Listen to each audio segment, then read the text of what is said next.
agar bugun kechasi yoki ertalab sizning eshigingizni ichki ishlar xodimlari qattiq taqillatsa, oching militsiya desa, hatto eshikni buzib kirishga urinsa, siz nima qilasiz? Ko'pchilik odam qo'rqib qoladi. Hujjat so'rashni ham, advokat chaqirishni ham, telefon yoqib yozib olishni ham unutadi. Aynan shuning uchun bu video juda muhim. Bu ma'lumot 15 yoshdan 65 yoshgacha bo'lgan har bir O'zbekiston fuqarosiga, ijarada yashayotganlarga, uy egalariga, tadbirkorlarga, ota-onalarga va farzandlari bilan yashayotgan oilalarga taalluqli.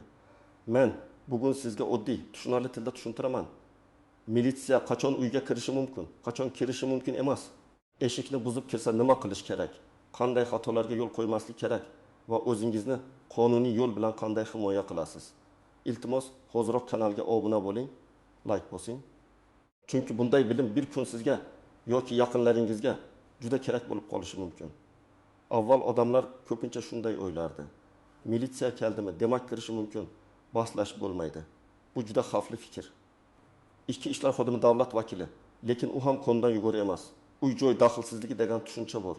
Bu shuni anglatadiki, siz yashayotgan uy, xonadon, hovli, ijara kvartira yoki yotoqxona xonasi shunchaki istalgan payt tekshirib ketiladigan joy emas. Davlat organi sizning uyingizga kirishi uchun qonuniy asos bo'lishi kerak. Oldin amaliyotda ko'p narsa profilaktika, tekshiruv. Mahalladan xabar keldi, qo'shni shikoyat qildi degan umumiy gaplar bilan o'tib ketardi. Odamlar hujjat so'ramasdi, xodim kimligini aniqlamasdi, bayonnoma talab qilmasdi. Natijada noqonuniy tintuvlar, telefonlardan olib qo'yish, odamlarni qo'rqitish, uy egasini yoki ijarachini noqulay holatga solish holatlari uchrab turardi. Hozir esa vaziyat o'zgargan. Odamlar telefon bilan video oladi, advokat chaqiradi, prokuraturaga shikoyat qiladi, sudga murojaat qiladi. Qonunchilikda ham uyga kirish, tintuv o'tkazish, ashyolarni olib qo'yish, ushlab turish kabi harakatlar aniq protsessual tartib bilan bog'langan. Ya'ni xodim sizning eshigingiz oldiga kelgani bilan u avtomatik ravishda uyingizga kirish huquqiga ega bo'lib qolmaydi. Lekin men bir narsani alohida aytaman. Qonuniy talabga bo'ysunmaslik, xodimga qarshilik ko'rsatish, jismoniy to'sqinlik qilish, haqorat qilish yoki urish sizni yanada og'ir ahvolga soladi. Sizning vazifangiz mushtlash emas, huquqingizni savodli himoya qilish, ovoz yozish, video olish, guvoh chaqirish, hujjat talab qilish, advokat so'rash, bayonnomaga e'tiroz yozish va keyin rasmiy shikoyat qilish eng to'g'ri yo'l. Birinchi bilishingiz kerak bo'lgan narsa, uyga kirish bilan uyda tintuv o'tkazish bir xil narsa emas. Masalan, ichki ishlar xodimi siz bilan suhbatlashish uchun kelgan bo'lishi mumkin. U eshik oldida o'zini tanishtirishi, xizmat guvohnomasini ko'rsatishi, nima sababdan kelganini tushuntirish kerak. Siz eshikni ochib, zanjir yoki xavfsizlik masofasini saqlagan holda gaplashishingiz mumkin. Lekin gaplashamiz degan, uy ichiga kirib, shkaflarni ochamiz, telefonlarni ko'ramiz, hujjatlarni olib ketamiz degani emas. Ikkinchi narsa, tintuv odatda protsessual hujjatlar asosida o'tkaziladi. Jinoyat ishi tezkor tadbir, sud yoki vakolatli organ ruxsati, tergovchining qarori, prokuror sanksiyasi kabi asoslar bo'lishi mumkin. Men bu yerda atamalarni qasddan oddiy aytyapman. Chunki siz yurist bo'lmasangiz ham asosiy savolni berishingiz kerak. Qaysi hujjat asosida uyimga kirmoqchisiz? Agar ular keyin ko'rsatamiz, bo'limga borganda bilasan. Bizga buyruq berilgan desa, bu javob sizni qoniqtirmasligi kerak. Siz muloyim, lekin qat'iy aytasiz. Iltimos, xizmat guvohnomangizni va kirish yoki tintuv uchun asos bo'lgan hujjatni ko'rsating. Uchinchi narsa, eshikni buzib kirish oddiy holat emas, favqulodda choradir. Masalan, ichkarida odam hayoti xavf ostida bo'lsa, jinoyat sodir bo'layotgani haqida asosli ma'lumot bo'lsa, qurolli shaxs yashirinayotgan bo'lsa, dalillar yo'q qilinayotgani aniq xavfi bo'lsa, qidiruvdagi shaxs aynan shu manzilda ekaniga asos bo'lsa, xodimlar majburiy kirishga urinishi mumkin. Lekin profilaktik suhbat, ro'yxatdan o'tganmisiz? Ijara shartnomangiz bormi? Qo'shni sizdan shikoyat qildi kabi sabablar eshikni buzib kirish uchun odatiy asos emas. Birinchi misol, Toshkentda 27 yoshli yigit ijarada yashaydi. Kechki soat 22:30da eshik taqillaydi. Tashqaridan ibdamiz, oching, hujjat tekshiramiz deyishadi. Yigit qo'rqib ketib, eshikni to'liq ochadi. 3 kishi kirib, pasportini, telefonni tekshira boshlaydi. Uy egasi bilan shartnomani so'raydi. Bu vaziyatda yigitning to'g'ri harakati qanday bo'lishi kerak edi? Birinchidan, eshikni ochmasdan turib kimligini so'rashi, xizmat guvohnomasini kameraga ko'rsatishni iltimos qilish kerak edi. Ikkinchidan, kirish uchun hujjat bormi deb so'rash kerak edi. Uchinchidan, agar faqat suhbat yoki tekshiruv bo'lsa, men eshik oldida gaplashishga tayyorman. Uyga kirishga rozilik bermayman deyishi mumkin edi. To'rtinchidan, agar baribir kirishsa, video yozuvini yoqib, men uyga kirishga rozilik bermadim. Hujjat ko'rsatilmaganini qayd etaman deb aytish kerak edi. Ikkinchi misol, hovlida 5 kishilik oila yashaydi. Ota 1-2 yoshda, ona qiz 8 yoshda. 2 farzand va buvi bor. Ertalab soat 6:00 da xodimlar kelib, o'g'lingiz firibgarlik ishi bo'yicha qidirilmoqda, uyda tintuv bo'ladi deyshadi. Bu holatda oila vahimaga tushmasligi kerak. Agar tintuv bo'lsa, hujjat ko'rsatiladi. Bayonnoma tuziladi. Xolislar yoki boshqa qonuniy ishtirokchilar bo'lishi mumkin. Tintuv jarayoni qayd etilishi kerak. Oila a'zolari advokat chaqiramiz. Bayonnoma nusxasini berasiz. O'lib qo'yilgan har bir buyum ro'yxatga yozilsin deb talab qilishga haqli. Agar kompyuter, telefon, fleshka, pul yoki hujjat olib qo'yilsa, nomi, soni, belgisi, seriya raqami, miqdori aniq yozilishi shart. Bir dona telefon deb umumiy yozilsa, keyin muammo chiqadi. Samsung A52 qora rang, IMEI raqami falon, ekranda yoriq bor deb yozilishi kerak. Uchinchi misol, qo'shni shikoyat qiladi. Yuqoridagi kvartirada shovqin. Begona odamlar kirib chiqyapti. Profilaktika inspektori keladi. Bu vaziyatda xodim kelishi mumkin, suhbatlashishi mumkin, shaxsni aniqlashi mumkin, lekin bu avtomatik tintuv huquqini bermaydi. Agar siz haqiqatan ham shovqin qilgan bo'lsangiz, ma'muriy javobgarlik masalasi bo'lishi mumkin. Lekin xodim shkafni och, telefoningni ber, hamma xonalarni ko'rsat desa, siz qaysi protsessual hujjat asosida deb so'raysiz. Siz muloyimlikni saqlaysiz, lekin roziligingiz uyingizni tekshirtirmaysiz. To'rtinchi misol, ichkarida zo'ravonlik bo'layotgani haqida chaqiruv tushgan. Masalan, ayol qo'ng'iroq qilib urayotganini aytgan. Keyin aloqa uzilgan. Xodimlar keladi, eshik ochilmaydi, ichkaridan baqiriq eshitiladi. Mana bunday holatda eshikni majburiy ochish qonuniy bo'lishi mumkin. Chunki inson hayoti va sog'lig'i xavf ostida. Bunday vaziyatda uy daxlsizligi jinoyatni yashirish yoki jabrlanuvchini yordamdan mahrum qilish vositasi bo'lib qolmasligi kerak. Kimlar ko'proq ehtiyot bo'lish kerak? Ijarada yashaydiganlar, uyida begona odamlarni vaqtincha yashatadiganlar, tadbirkorlar, internet orqali savdo qiladiganlar, kompyuter va telefonda ish hujjatlari ko'p bo'lganlar, oldin ma'muriy yoki jinoyat ishi bo'yicha chaqirilganlar. Farzandi yoki qarindoshi tergovda yurgan oilalar. Bu odamlar har doim hujjatlarini tartibda saqlashi kerak. Pasport yoki ID karta, ijara shartnomasi, uy hujjatlari, ish faoliyatiga oid ruxsatnomalar, tovar kelib chiqishini tasdiqlovchi hujjatlar. Kimlar haddan tashqari qo'rqmasligi kerak? Agar siz oddiy fuqaro bo'lsangiz, qonuniy yashayotgan bo'lsangiz, chaqiruv kelganda borayotgan bo'lsangiz, hujjatlaringiz joyida bo'lsa, demak sizning asosiy qurolingiz xotirjamlik. Ko'p hollarda xodimlar ham o'z ishini bajarayotgan bo'ladi.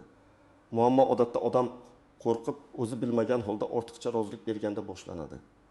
Mayli, kiraveringlar. Mayli, telefonni ko'ringlar.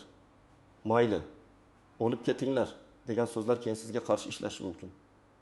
Birinchi nozik jihat, siz eshikni ochmasangiz ham xodimlar qonuniy asos bo'lsa kirishi mumkin.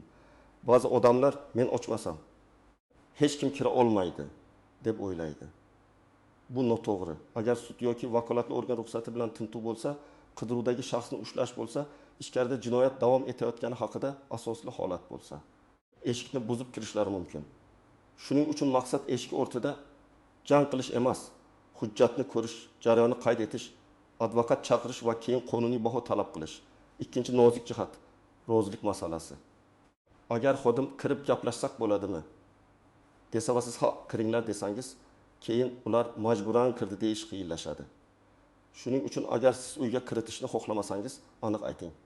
Men eshik oldida gaplashishga tayyorman, lekin uyimga kirishga rozilik bermayman. Agar sizda qonuniy hujjat bo'lsa, ko'rsating. Bu gapni telefonga yozib qo'ysangiz, keyin isbot uchun juda foydali bo'ladi. Uchinchi nozik jihat, video olish. Ko'pchilik militsiyani videoga olish mumkin emas deb qo'rqadi. Umumiy qoida shuki, jamoat joyida yoki o'z uyingizda siz o'zingizga nisbatan qilinayotgan harakatlarni qayd etishingiz mumkin. Ayniqsa bu sizning huquqlaringizni himoya qilish uchun bo'lsa, lekin siz tergov sirini oshkor qilmasligingiz, xodimga yaqin bo'lib ishiga xalaqit bermasligingiz, yuziga telefon tiqmasligingiz kerak. Eng to'g'ri usul. Telefonni bir chetga qo'yib, umumiy jarayonni yozib olish. Men xavfsizlik va huquqlarimni himoya qilish maqsadida video yozuv olib boryapman deb ayting. 4-nozik jihat, xolislar va bayonnoma. Tintuv olib qo'yish. Ko'zdan kechirish kabi harakatlarda bayonnoma juda muhim. Bayonnomada vaqt, joy, kimlar ishtirok etgani, qaysi hujjat asosida harakat o'tkazilgani, nimalar topilgani, nimalar olib qo'yilgani yoziladi. Siz bayonnomani o'qimasdan imzo qo'ymang. Agar sizga tezroq imzo qo'ying, keyin tushuntiramiz deysa shoshilmang. Siz avval o'qiyman deysiz. Agar e'tirozingiz bo'lsa, imzodan oldin yozdirasiz yoki o'zingiz yozasiz. Uyga kirish uchun hujjat menga ko'rsatilmagan. Advokat chaqirish haqidagi iltimosim qanoatlantirilmadi. Telefonim ro'yxatsiz olib qo'yildi. Men bu buyum menga tegishli emasligini bildirdim. Imzo qo'yishdan bosh tortsangiz ham ular qayd etishi mumkin, lekin ko'pincha eng to'g'ri yo'l e'tirozlarni yozib, keyin imzo qo'yishdir. 5-nozik jihat, telefon paroli. Xodimlar telefonni ko'rishni so'rashi mumkin. Lekin telefon ichidagi yozishmalar, rasmlar, bank ilovalari, ish ma'lumotlari shaxsiy hayot va sirga taalluqli. Telefonni ko'zdan kechirish ham qonuniy asos va tartib talab qiladi. Siz, men advokat ishtirokchisiz telefon parolini bermayman. Bu masala protsessual tartibda hal qilinsin deb aytishingiz mumkin. Lekin yana takrorlayman, janjal qilmang, telefonni tortishmang, xodim bilan kuch ishlatmang. Agar olib qo'yishsa, bayonnomada telefon modeli, holati, sim karta, xotira kartasi bor yo'qligi aniq yozilsin. 6-nozik jihat. Uyda voyaga yetmagan bolalar, keksalar yoki bemorlar bo'lsa, eshik buzilishi, baland ovoz, qurollangan xodimlar bolalarga psixologik ta'sir qilishi mumkin. Siz darhol ayting. Uyda bola bor, iltimos, ehtiyotkor bo'ling. Uyda yurak kasal odam bor, tez yordam kerak bo'lishi mumkin. Bu nafaqat insoniy masala, balki keyingi shikoyatda ham muhim holat bo'ladi. 7-nozik jihat. Men hech narsa bilmayman deb hamma narsani inkor qilish har doim ham yordam bermaydi. Agar siz haqiqatda biror hujjatni ko'rgan bo'lsangiz, biror odam sizda yashagan bo'lsa, biror buyum vaqtincha qoldirilgan bo'lsa, yolg'on gapirish vaziyatni yomonlashtirishi mumkin. Eng xavfsiz yondashuv advokat bilan maslahatlashmasdan batafsil tushuntirish bermaslik. Siz men advokat kelgandan keyin tushuntirish beraman deyishga haqlisiz. 1-qadam. Eshik taqillaganda vahimaga tushmang. Darhol telefoningizni oling. Zaryadi bo'lsa, video yoki audio yozuvni yoqing. Agar uyda boshqa odam bo'lsa, unga advokatga yoki yaqinimizga qo'ng'iroq qil deb ayting. Eshik o'rtadan so'rang. Kim? Qaysi organ, ismingiz, lavozimingiz, qaysi masala bo'yicha keldingiz? 2-qadam. Xizmat guvohnomasini so'rang. Iltimos, guvohnomangizni ko'rsating, men ma'lumotlarni yozib olaman deng. F.ish. Lavozim, bo'lim nomi, guvohnoma raqami bo'lsa yozib oling. Agar ko'rsatishmasa, bu holatni videoga qayd qiling. Men xizmat guvohnomasini so'radim, ko'rsatilmayapti. 3-qadam. Uyga kirish asosini so'rang. Sizda sud qarori, tergovchi qarori, prokuror sanksiyasi yoki boshqa yozma hujjat bormi? Iltimos ko'rsating. Hujjat bo'lsa, suratga olishga yoki hech bo'lmasa ma'lumotlarini yozib olishga harakat qiling. Sana, raqam, kim chiqargan, qaysi manzil ko'rsatilgan, qaysi shaxsga nisbatan, qaysi harakatga ruxsat berilgan. Juda muhim. Hujjatda aynan sizning manzilingiz ko'rsatilganmi? Ba'zan bitta uy raqami, lekin boshqa kvartira bo'lishi mumkin. Ba'zan eski manzil bo'lishi mumkin. Manzil xati bo'lsa, darhol qayd qiling. 4-qadam. Agar hujjat bo'lmasa, uyga kirishga rozilik bermasligingizni aniq ayting. Men qonuniy talablarni bajarishga tayyorman, lekin yozma asos ko'rsatilmaguncha uyimga kirishga rozilik bermayman. Eshik oldida suhbatlashishimiz mumkin. Bu gap juda muhim. Uni baqirmasdan, haqorat qilmasdan sokin ayting. 5-qadam. Agar ular baribir eshikni buzib kirayotgan bo'lsa, jismoniy qarshilik qilmang. Eshikni tanangiz bilan to'smang, xodimni itarmang, qo'lidan ushlamang. O'zingizni va oilangizni xavfsiz joyga oling. Video yozuv davom etsin. Ovoz chiqarib ayting. Men eshikni buzishga qarshilik qilmayapman, lekin uyga majburiy kirish asosini ko'rsatishingizni talab qilaman. Uyda bolalar bor. Ehtiyot bo'ling. Bu gaplar keyinchalik sizni himoya qiladi. 6-qadam. Advokat talab qiling. Agar sizga nisbatan tintuv so'roq olib qo'yish, ushlash yoki boshqa protsessual harakat bo'lsa, men advokat chaqirishni so'rayman deb ayting. Advokat raqami bo'lmasa, yaqin qarindoshingizga qo'ng'iroq qilib advokat topishni ayting. Agar moddiy imkoniyatingiz bo'lmasa, qonunda nazarda tutilgan hollarda davlat hisobidan himoyachi masalasi ko'tarilishi mumkin. 7-qadam. Har bir olib qo'yilgan narsani ro'yxatga yozdiring. Pul bo'lsa miqdori, valyutasi, kupyura soni. Telefon bo'lsa modeli, rangi, email, sim karta. Notebook bo'lsa modeli, seriya raqami, zaryadlovchisi bor yo'qligi. Hujjat bo'lsa nomi va nechta varaq ekani. Agar ular buni bo'limda yozamiz desa, siz rozi bo'lmang. Olib qo'yilgan narsa shu yerning o'zida bayonnomaga kiritilsin. 8-qadam. Bayonnomani diqqat bilan o'qing. O'qimasdan imzo qo'yish eng katta xatolardan biri. Agar o'zbek tilida yaxshi tushunmasangiz yoki huquqiy tilda qiynalsangiz, tushuntirishni so'rang. Bayonnomada siz aytmagan gap yozilgan bo'lsa, o'chirtiring yoki e'tiroz yozing. Sizning e'tirozingizni kiritishmasa, imzo yoniga o'zingiz yozing. E'tirozlarim bayonnomaga to'liq kiritilmadi. Sana va vaqtni qo'ying. 9-qadam. Jarayondan keyin darhol barcha ma'lumotlarni yozib chiqing. Qaysi vaqtda kelishdi? Nechta odam edi? Kim o'zini qanday tanishtirdi? Kim nima dedi? Nima olib ketildi? Kim guvoh bo'ldi? Qo'shnilar ko'rdimi? Kamera bormi? Xotira bir necha soatdan keyin chalkashadi. Shuning uchun voqea tugashi bilan daftar yoki telefonga minutma-minut yozing. 10-qadam. Shikoyat qiling. Agar siz uyga noqonuniy kirish, eshikni asossiz buzish, hujjatsiz tintuv buyumlarini ro'yxatsiz olib qo'yish, qo'pol muomala, advokatga ruxsat bermaslik, bolalarni qo'rqitish kabi holatlar bo'ldi deb hisoblasangiz, prokuraturaga, ichki ishlar organlarining yuqori turuvchi rahbariyatiga, inson huquqlari bo'yicha vakolatli organlarga va zarur bo'lsa sudga murojaat qiling. Shikoyatda hissiyot emas, fakt yoziladi. Sana, vaqt, manzil, xodimlarning ismi, guvohlar, video borligi, zarar miqdori, talablaringiz, masalan, noqonuniy kirish holatiga huquqiy baho berilsin, eshikni ta'mirlash xarajati undirilishi masalasi ko'rib chiqilsin, olib qo'yilgan telefon qaytarilsin, xodimlarning harakati tekshirilsin. 11-qadam. Zararni hujjatlashtiring. Eshik buzilgan bo'lsa, suratga oling, video qiling. Usta chaqirsangiz, chek yoki tilxat oling. Qulf almashtirish qancha bo'ldi? Eshik qancha shikastlandimi? Bolaga shifokor kerak bo'ldimi? Hammasini hujjatlang. Chunki menga zarar yetdi deyish boshqa. Uni chek, foto, guvoh va ariza bilan isbotlash boshqa. 12-qadam. Ijara va yashash hujjatlarini tartibda saqlang. Ijarada yashasangiz, shartnoma, uy egasi bilan kelishuv, to'lovlar, ro'yxatdan o'tish masalalarini e'tiborsiz qoldirmang. Ko'p muammo aynan bu yerda kim yashaydi? Nega ro'yxatda yo'q? Bu odam kim? Degan savollardan boshlanadi. Hujjatlaringiz joyida bo'lsa, siz ancha ishonchli gapirasiz. 13-qadam. Oila a'zolaringizga oldindan tushuntiring. Ayniqsa ota-onalar va farzandlar bilsin. Eshikni darhol ochib yubormaslik, avval kattalarni chaqirish, xizmat guvohnomasini so'rash, telefon qilish, noma'lum odamni uyga kiritmaslik kerak. Keksalar ko'pincha qo'rqib, "Ha, bolam, kiravering" deb yuboradi. Keyin esa bu rozilik sifatida talqin qilinishi mumkin. Shuning uchun oilaviy qo'yda bo'lsin. Davlat organi vakili kelsa, bir kishi gaplashadi, ikkinchi kishi video qiladi. Uchinchi kishi advokat yoki qarindoshga xabar beradi. Yana bir amaliy maslahat, favqulodda raqamlar ro'yxatini tayyorlab qo'ying. Advokat, yaqin qarindosh, uy egasi, mahalla raisi yoki profilaktika inspektori, ishonchli qo'shni raqamlari telefonda alohida saqlansin. Telefon bloklangan bo'lsa ham qo'ng'iroq qilish imkoniyatini o'ylab qo'ying. Muhim hujjatlarning nusxalari bulutda yoki yaqin insoningizda bo'lsin.